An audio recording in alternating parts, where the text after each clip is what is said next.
Welcome to this episode mutual globe से मैं राहुल नारायण। नमस्कार, मैं मनोज श्रीवास्तव म्यूचुअल ग्लोब से।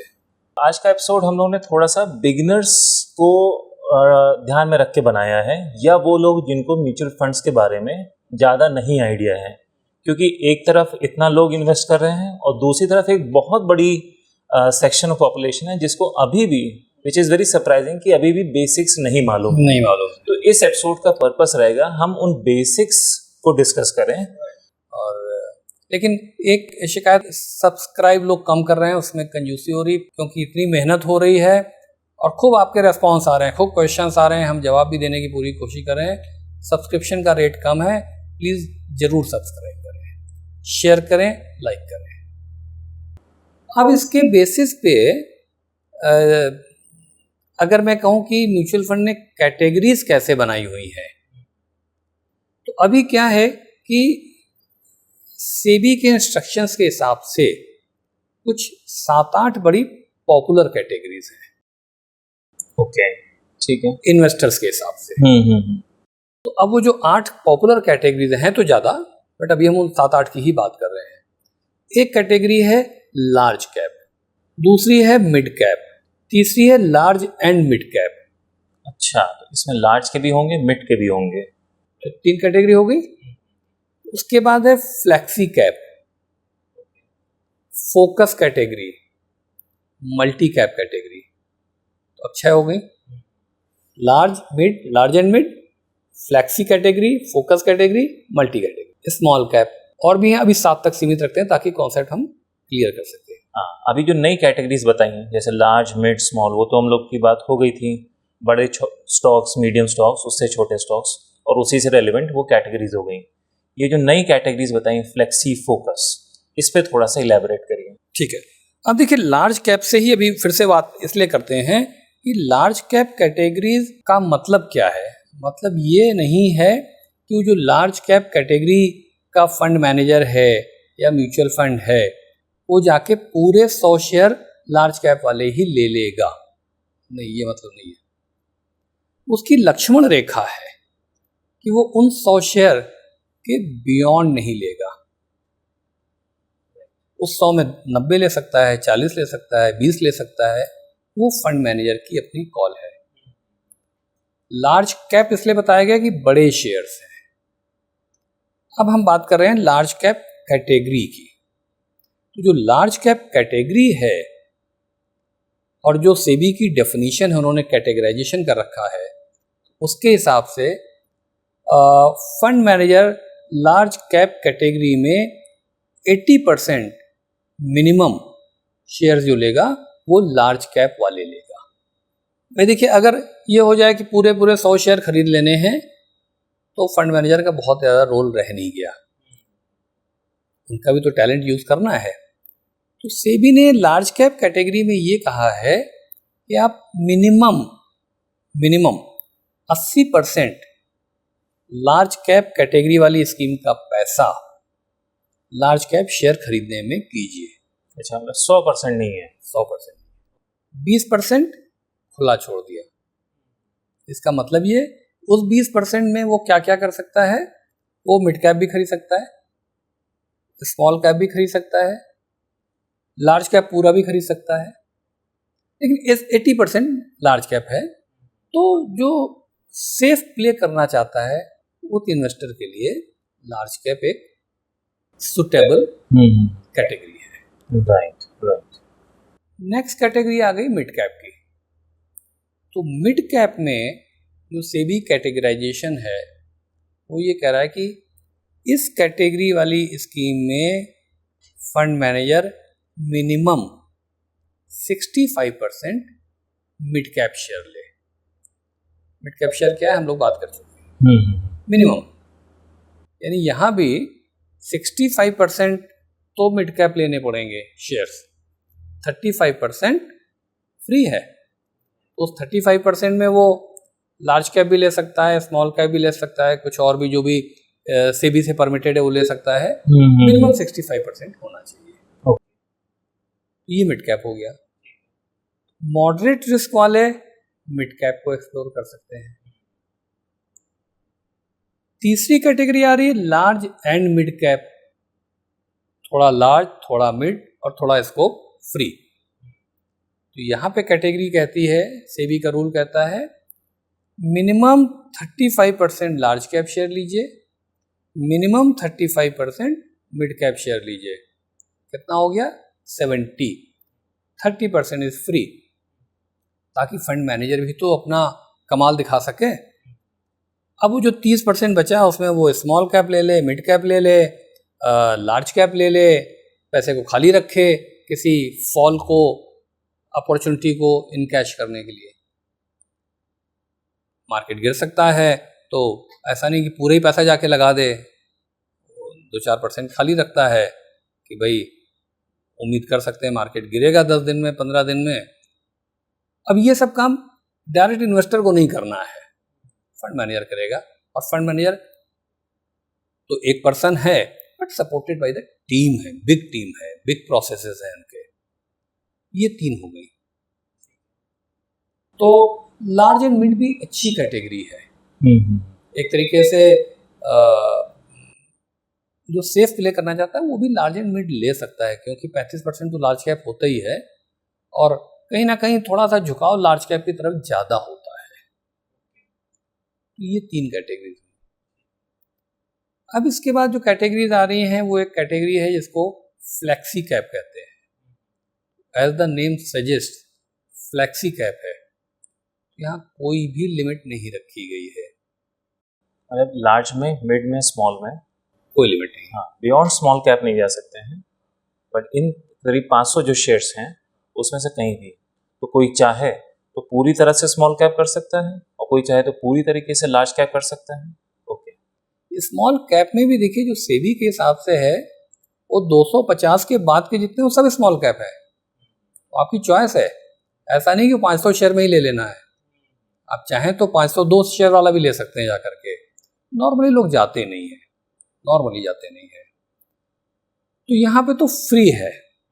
अब यहाँ पे फंड मैनेजर का role is very very important, because उसके ऊपर कोई नकेल नहीं है। वो बहुत उसका मूड बने और जाके स्मॉल कैप ले ले या पूरा मिड कैप ले ले, उस केस में फ्लैक्सी कैप कैटेगरी में आपको उस फंड मैनेजर की, उसकी स्कीम की पिछली परफॉर्मेंस जरूर देखनी चाहिए। नए फ्लैक्सी कैप में जाने को आप जा सकते हैं, बट क्योंकि हमारी भी अप्रोच कंजर्वेटिव ही रहती है, तो आपको देखना चाहिए कि कम से कम पिछले 3 साल में, 5 साल में उस म्यूचुअल फंड की फ्लैक्सी कैप कैटेगरी वाली स्कीम ने या उस फंड मैनेजर ने कैसा काम किया है। ये फ्लैक्सी कैप हो गई। फोकस बिल्कुल फ्लैक्सी कैप है विद वन डिफरेंस, इसमें नंबर ऑफ शेयर्स पे कैप है। 30 से ज़्यादा नंबर ऑफ शेयर वो नहीं ले सकता। ओके। उसका क्या फ़ायदा हुआ? उसका फ़ायदा ये हुआ, देखो ऐसा ना भाई, आप समझो कि करोड़ों इन्वेस्टर्स हैं, तो उतने करोड़ नहीं लेकिन काफ़ी तरह तरह के व्यूज लोगों के चलते हैं, साइकोलॉजी होती है। मुझको लगता है कि भाई अगर फंड मैनेजर अच्छा है तो 30 शेयर सफिशिएंट हैं। अब अगर आपके पास 100 शेयर हो गए, 150 शेयर हो गए, उसमें से 5 शेयर ज़्यादा अच्छे चल रहे हैं। अब 150 शेयर होंगे तो कहीं आधा % लिया होगा, कहीं 1 लिया होगा, कहीं 0.25% लिया होगा। 30 शेयर में मान के चलिए कि ठीक ठाक साइज होगा, तो बढ़ेगा भी तो तेज़ी से बढ़ेगा। Fund manager will be focused. But ये थोड़ा सा क्या ज़्यादा रिस्की होगी फ्लेक्सी से? थोड़ा रिस्की ज़्यादा होगा, क्योंकि वहाँ पे तो वो उसको लग रहा है कि भाई ये शेयर ठीक नहीं, ये शेयर ठीक नहीं, ये भी शेयर ठीक नहीं, ट्रम्प साहब आ गए, इस शेयर में प्रॉब्लम हो सकती, इस शेयर में प्रॉब्लम हो सकती है, तो नए नए ढूंढ लेगा वो। फोकस वाले के पास तो मतलब यहाँ पे थोड़ा कम डाइवर्सिफिकेशन कर पाएगा। वहाँ हो सकता है वो 100 शेयर ले लें, 100 शेयर, यहाँ पे 30 पे रिस्ट्रिक्ट करना पड़ेगा। तो अच्छा चला तो फोकस की कैटेगरी को फ्लैक्सी से बेटर देना चाहिए। खराब दांव पड़ा, खराब डिसीजन हो गया, रिस्क भी है, तो ये अब इन्वेस्टर को देखना पड़ेगा। और उसका बहुत अच्छा तरीका ये है, फ्लैक्सी कैप और फोकस वाली कैटेगरी का इन्वेस्टर उसी म्यूचुअल फंड की दोनों कैटेगरीज की स्कीमों को कंपेयर कर लें परफॉर्मेंस, उसको एक फेयर आइडिया लग जाएगा। विदाउट नेमिंग कई फंड हाउसेज ऐसे हैं, आप जब देखेंगे जाकर के तो फ्लेक्सी और फोकस की परफॉर्मेंस लगभग एक जैसी आ रही होगी। तो अब ये फंड ये इन्वेस्टर को थोड़ा समझना पड़ेगा। छठी कैटेगरी आ गई मल्टी कैप की। तो जो मल्टी कैप की कैटेगरी है उसमें परमिशन ये है, आप लार्ज कैप में डालो, आप मिड में डालो, आप स्मॉल में डालो, तीनों में डालो, मिनिमम 25% ईच। राइट, तो ये एक तरह से वैसा हो रहा है कि जैसे हम लोग कहते हैं कि डाइवर्सिफाई करना चाहिए, तो कोई इन्वेस्टर सोचेगा मैं थोड़ा सा लार्ज में रखूं, थोड़ा मिड में रखूं, थोड़ा स्मॉल में रखूं, कितना रखूं अभी क्लियर नहीं है, बट इसी तरह से डिवाइड करूं। यहाँ पे वो स्कीम ही वो काम किए दे रही है। स्कीम का और 25% उन्होंने फ्री छोड़ दिया। यस, कि भाई based on the decision of fund manager and the fund management team, जिसमें बढ़ाना चाहे बढ़ा लें। थ्योरेटिकली 25 तो है ही, और वो बाकी 25% किसी में भी जोड़ सकता है। स्मॉल कैप में जोड़ देगा तो स्मॉल कैप 50 हो जाएगा, मिड में जोड़ देगा तो 50% मिड हो जाएगा, लार्ज में जोड़ देगा तो 50% वो हो जाएगा। ठीक, तो यहाँ पे उतनी फ्रीडम नहीं मिली फंड मैनेजर को जितनी फ्लेक्सी और फोकस से मिली थी। अब there could be nothing black and white कि ये सही है कि ये सही है। जो इन्वेस्टर चाहे सही है इन द सेंस कि भाई मेरे पास पैसे हैं, मेरे पास 10 साल के पैसे हैं और लॉन्ग टर्म है, मुझे चाहिए ही नहीं, आई एम सेटल्ड। कई इन्वेस्टर्स के आते हैं, भाई मेरी एज ये हो गई, मेरे बच्चे सेटल्ड है, मेरे को पेंशन आती है, तो कहेगा मैं फ्लैक्सी में जाता हूँ, क्या करेगा फंड मैनेजर, थोड़ी गलत चॉइस होगी ठीक कर लेगा। फोकस में जाता हूँ, थोड़ा सा पैसा और जनरेट होगा। लेकिन वहीं कोई आएगा कि नहीं भाई मुझे सबका टेस्ट तो लेना है लेकिन लिमिट में लेना है, तो मल्टी कैप। तो ये छठी कैटेगरी हो गई। अब सातवीं जो सबसे इंटरेस्टिंग कैटेगरी है वो आती है स्मॉल कैप की। स्मॉल कैप में मिनिमम 65% जो शेयर्स होंगे वो स्मॉल कैप के होंगे। मैक्सिमम नहीं है, मैक्सिमम नहीं है, मतलब अगर चाहे तो 100% इन्वेस्ट कर सकता है स्मॉल कैप में। हो जा सकता है क्योंकि मिनिमम की शर्त है, मैक्सिमम की शर्त तो है नहीं। तो फंड मैनेजर मिनिमम 65% तो स्मॉल कैप ही लेगा। और चूंकि स्मॉल कैप की स्कीम का वो फंड मैनेजर है तो उसको भी मालूम है कि उससे उम्मीद ज़्यादा की जा रही है, उसमें वो इन्वेस्टर आ रहा है जो प्रिपेयर्ड है रिस्क लेने को, इसका लंबे समय का पैसा है। एटलीस्ट वो कहता है कि वो प्रिपेयर्ड है, कहता है होता कोई नहीं है प्रिपेयर्ड, ये अपने एक्सपीरियंस की बेसिस पे है, बट ये माना जाता है। तो फंड मैनेजमेंट जो है 65% तक तो आराम से ले जाता है, 5%, 10%, 15% वो बढ़ा सकता है, बढ़ाने को तो पूरा ही बढ़ा सकता है। बट स्मॉल कैप की कैटेगरी उसी के लिए है जो भाई रिस्क लेने को तैयार है, मजबूत दिल है, एक्चुअली मजबूत दिल है, लंबे समय के लिए जा रहा है। उसके बावजूद, ये तो कैटेगरीज की बात हो गई, उसके बावजूद हमारा जो अपना एक्सपीरियंस है उसके हिसाब से जब पैसे बन रहे होते हैं किसी भी कैटेगरी में तो आप एकदम से लॉन्ग टर्म इन्वेस्टर हो जाते हैं, और जैसे ही गिरना शुरू होता है तो आप परेशान हो जाते हैं। तो 20% से ऊपर कोई रूल नहीं है, आप कुछ भी कर सकते हैं, ये हम अपनी मानसिकता के हिसाब से बता रहे हैं। यू में एग्री, यू में नॉट एग्री, वो आपकी चॉइस है। 20% से ऊपर स्मॉल कैप में पैसा नहीं होना चाहिए। अब ये कि आपने मान लीजिए 7-8 कैटेगरीज में से कुछ लार्ज में लगाया, कुछ मिड में लगाया, कुछ लार्ज एंड मिड में लगाया, टोटलिटी में जोड़ लें जा करके उसके हिसाब से, तो वो तो आपकी चॉइस निकल के आती है। तो ये ब्रॉड 7 कैटेगरीज हैं इक्विटी की। इसके हिसाब से अब आपको एक बार अपनी कॉल लेनी चाहिए। ठीक, ये कैटेगरीज बनाई किसने? किसने कहा है कि लार्ज कैप है, मिड कैप है? तो कोई एक बॉडी है? सेबी ने बनाई है। सेबी का क्या रोल होता है? देखिए सेबी का securities and exchange board of India, SEBI regulator है हमारे स्टॉक मार्केट का, ठीक है ना। जैसे हर एक के रेगुलेटर होते हैं, जैसे बैंकों के ऊपर जो रेगुलेटर है वो रिजर्व बैंक ऑफ इंडिया है, तो देखता है कि सबकी फंक्शनिंग ठीक ठाक हो, किसी को कोई दिक्कत हो तो वो भी हम उसको सजेस्ट भी करें, कसें भी, कुछ और गड़बड़ करते हैं तो पेनल्टी भी लगाएं। इसी तरीके से स्टॉक मार्केट, तो अगर आप स्टॉक मार्केट की बात करें, आप नेशनल स्टॉक एक्सचेंज की बात करें, आप बीएसई की बात करें, आप म्यूचुअल फंड्स की बात करें, जो भी स्टॉक से रिलेटेड कुछ भी काम हिंदुस्तान में होगा उसका रेगुलेटर, उसका boss securities and exchange board of India है, और SEBI chief has got lot of powers and the responsibilities, तो सेबी करता है इसको।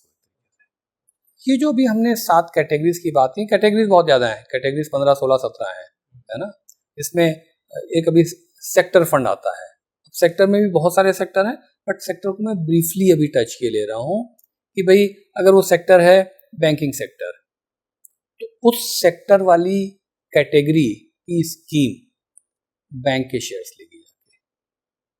आईटी है तो आईटी से रिलेटेड शेयर्स लेगी, इंफ्रास्ट्रक्चर है तो इंफ्रास्ट्रक्चर से रिलेटेड शेयर्स लेगी। अभी हम इतनी बात कर रहे हैं ताकि जब इस डिस्कशन को सुनने के बाद में और क्वेश्चंस आएंगे तब इलैबोरेट करेंगे। ये बोला गया active fund management. Fund manager काम कर रहा है क्योंकि उसको लिमिट भी दे दी गई है, कहीं पे 35% की लिमिट दे दी, कहीं 20% की लिमिट दे दी, कहीं 30 की लिमिट दे दी, तो ये एक्टिव फंड मैनेजमेंट हुआ। एक दूसरी कैटेगरी भी है जिसको हम पैसिव फंड मैनेजमेंट कहते हैं। तो पैसिव फंड मैनेजमेंट में क्या है, जो अभी हम लोगों ने बात की थी लार्ज कैप या मिड कैप या स्मॉल कैप, उसमें भी कई सारी कैटेगरीज बन गई अभी, लेकिन ब्रॉडली हम बात कर रहे हैं।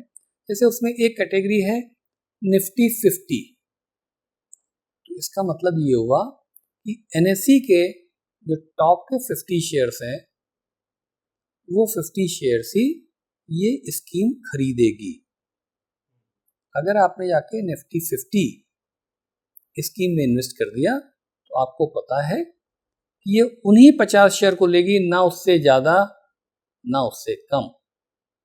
प्लस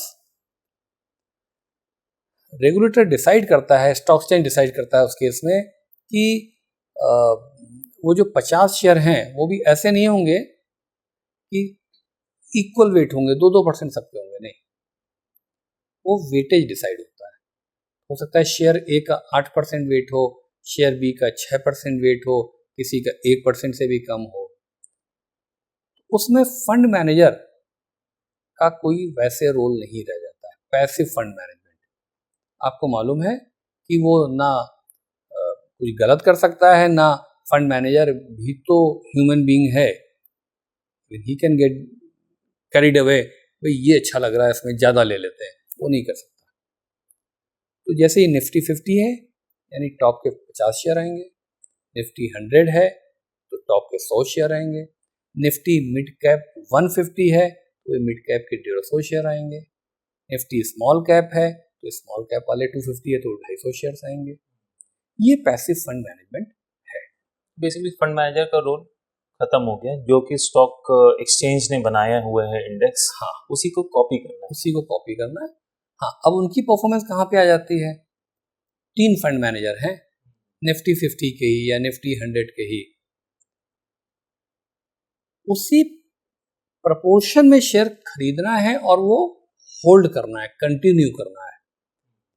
अब ओपन एंडेड फंड है तो रोज पैसा आ रहा है म्यूचुअल फंड के पास में इन्वेस्टमेंट के फॉर्म में, और रोज निकल रहा है रिडेम्पशन के फॉर्म में। ऐसा तो नहीं कि एक दिन खरीद लिया, भाई ऐसा है कि एक फंड मैनेजर के पास में 100 करोड़ रुपए थे, उसने उसी प्रोपोर्शन में खरीद लिया और चुपचाप बैठ गया। कल उसी 100 करोड़ में से 1 करोड़ रुपए निकल गया और परसों फिर 2.5 करोड़ रुपए और आ गए। उसका रोल यहाँ पे आता है कि वो एज क्लोज एज पॉसिबल रखे। 100% नहीं हो पाएगा, कुछ पॉइंट्स में फर्क होगा। तो जब ये आप देखेंगे तो आपको दो अलग अलग म्यूचुअल फंड की निफ्टी 50 की या किसी भी इंडेक्स फंड की स्कीम की परफॉर्मेंस में भी फर्क दिखाई पड़ेगा। We call it tracking error, कि उस काम को भी, जो भी काम दिया गया फंड मैनेजर को, उसने ज़्यादा एफिशिएंटली किया, as close as possible. Ideally तो जो इंडेक्स का रिटर्न है वही उसका रिटर्न होना चाहिए। क्यों नहीं होगा? एक तो थोड़ा सा खर्चे पड़ेंगे उस स्कीम के, थोड़ा ट्रैकिंग एरर होगी। तो जब भी अगर पैसिव फंड्स की बात हो रही है तो वो चीज़ भी देखनी इंपॉर्टेंट हो जाती है।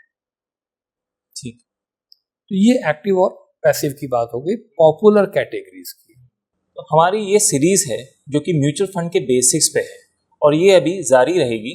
कुछ एपिसोड्स हम लोग इस पे बनाएंगे, तो आप प्लीज़ देखते रहिएगा, सब्सक्राइब करते रहिएगा, क्योंकि इससे रिलेटेड अभी कई और टॉपिक्स बचे हैं जो आगे के एपिसोड्स में कवर होंगे।